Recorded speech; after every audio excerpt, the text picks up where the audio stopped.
What is going on, everybody? WeedleTwineedle here, and we are back with another Sun and Moon Wi-Fi battle, and this one's going to be against Leo, 6fthax. Some of you guys are probably familiar with this name, but in case you are not, he is a PokeTuber just like me who uploads competitive Pokemon Sun and Moon battles, so I highly recommend you check out his channel. A link will be in the description below, and his side of the battle will also be in the description and in the outro of this video, so if you are interested in checking out Leo's side, which I highly recommend you do, feel free to, and I'm sure Leo would be very happy, as I would too, because I would appreciate if you helped support my man Leo. But anyway, we were having an RU tier game. This game was not supposed to be taken seriously, so Leo was like, yeah, let's fuck around and bring some fun Pokemon. But Leo's definition of fun Pokemon is completely different from mine. So even though both of our teams look fun, he has some huge threats on his team. Like, he has Sun with freaking Z-Memento and Linoone, and I'm like, how do I even beat that? Like, if you get any free turns with Linoone, I immediately lose the game, because my Bellytrum Linoone switch-in is Cofagrigus, and if he carries Shadow Claw, it's still not a switch-in. So it's just like, damn, I have to play like I have to play flawlessly to even stand a chance against Leo, and since Leo is a decent player, I can't really guarantee I'm gonna get my plays perfectly. So turn 1, he leads off with this Torkoal, as I lead off with my Omastar. We both exchange Stealth Rocks, but I really don't appreciate Stealth Rocks because I do have Typhlosion, who relies on its being at full health thanks to Eruption. But Scald, I am gonna unfortunately get a crit. I guess it kind of matters because maybe he wouldn't have been 2-hit KO'd, but it happens. I really can't do much about it. And he's able to not only break my Focus Sash, but remove my Stealth Rocks. I don't know why I just didn't expect the Rapid Spin. I probably should have just switched out into my Hitmonchan or something there, but I just was not thinking straight. But not too big of a deal. I'm just gonna go for the Scald again. I had no reason not to. And I'm able to knock out the Torkoal, thankfully, so his Stealth Rocker is gone, but he did remove my Stealth Rocks and got rid of my Focus Sash, so I'm actually in a pretty bad position, as now he's able to bring in his Victory Belt, and the sun is still up. Maybe I should have just stalled out a couple Sun turns against this Torkoal, but I didn't want to like get too greedy, because I know Leo's a good player and he can punish me if I make any mistakes. So gonna bring in my Hitmonchan here. I'm Assault Vest. I should be able to stall out a couple turns of Sun here with my Assault Vest Hitmonchan and get a Rapid Spin off, but I get my booty blasted by a Solar Beam, and I'm sure it was a 2-hit KO because Victory Bell's offensive stats are ridiculous, but I'm sure I could have lived it and then, you know, stall out an extra turn of Sun, but not too big of a deal. Now I'm able to bring in my Assault Vest Slacking, probably the worst play I made in this game, because Slacking taking this massive hit was definitely not ideal, because basically half of this team revolves around Slacking getting the Mummy, and Slacking taking over half of its HP. Oh my god, I can't speak right now.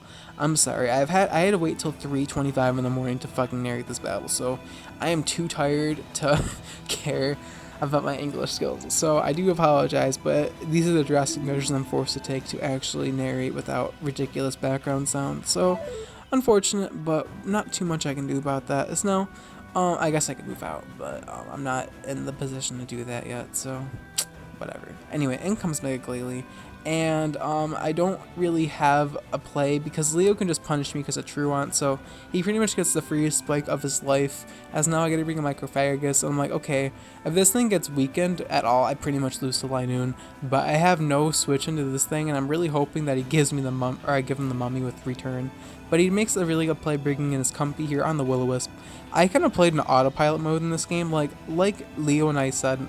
This battle really wasn't supposed to be taken seriously, because we were just trying to have fun, but like I also said, Leo and I definitions of fun are completely different apparently. I should have probably taken this game a little more seriously, because his team is, in all honesty, is actually a joke. Like Leo said, he threw together his team, but his team has some synergy, right? But my team's just like, what?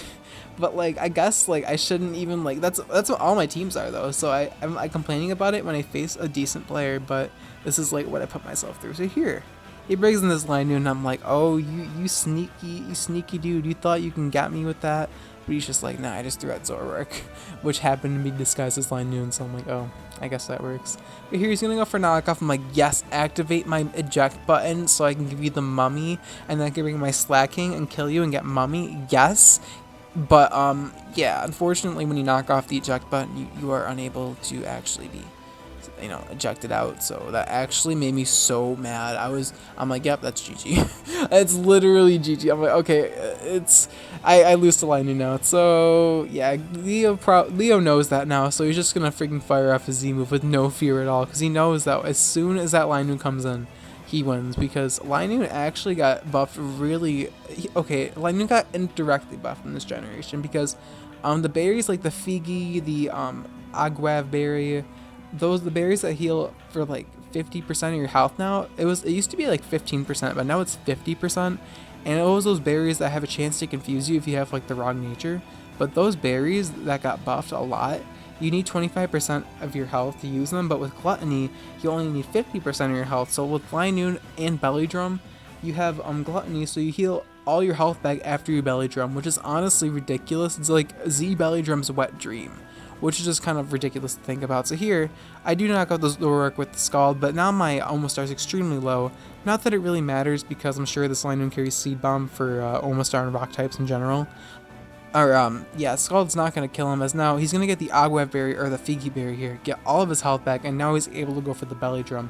And that's exactly what I mean. The new berries in this generation, they pretty much make Citrus look like shit because of how good they are in Linoone. And this is why I think Linoone's probably going to get banned from NU, or maybe he's just going to be a top tier threat. But I think, especially with Z Memento, which he likely carried on his Zoroark, that is just extremely powerful. And now I pretty much just lose to Linoone. I pretty much kind of expected this to happen. As soon as my Cophagus got weakened, I'm like, yep, now I lose to Linoone.